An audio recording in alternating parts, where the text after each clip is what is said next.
In today's video, I'm going to teach you how to fix the Microsoft Excel crashing problem on your Windows 10 computer. It's a common issue that can be quite frustrating, but don't worry. We've got a straightforward solution that you can follow step by step. So let's dive right in and resolve this issue together. First, you need to open the Run dialog box on your computer.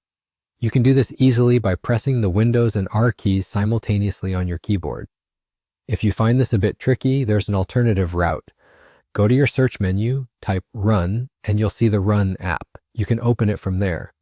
Once you have the Run box open, type in Excel/safe.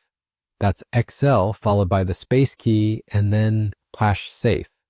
Press Enter. This will launch Microsoft Excel in safe mode. Now, safe mode is a great way to open Excel because it starts the application without loading any add-ins or startup files, which could be causing the crashes.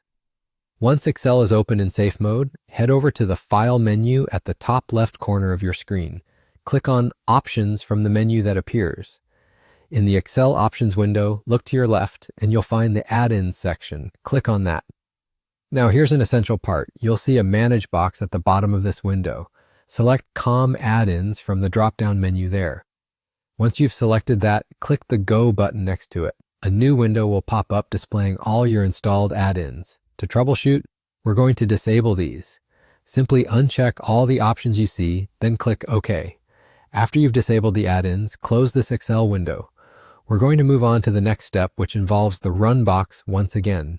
So open the Run dialog again by either pressing Windows and R on your keyboard or typing Run into your search menu and selecting it. With the Run box open, enter the following: $, app data, $. This will take you to your app data folder, a crucial component of storing application data. Press Enter to proceed. You'll now see a list of folders. Scroll through it until you find the Microsoft folder and double-click on it to open. Within the Microsoft folder, look for a folder named Excel. Select that folder and then hit the Delete key on your keyboard, or use Shift+Delete if you want to remove it permanently. That's it. By following these steps, you should be able to solve the crashing problem with Microsoft Excel on your Windows 10 computer. Thanks for watching, and I hope this helps you get back to your work seamlessly. Until next time, have a great day.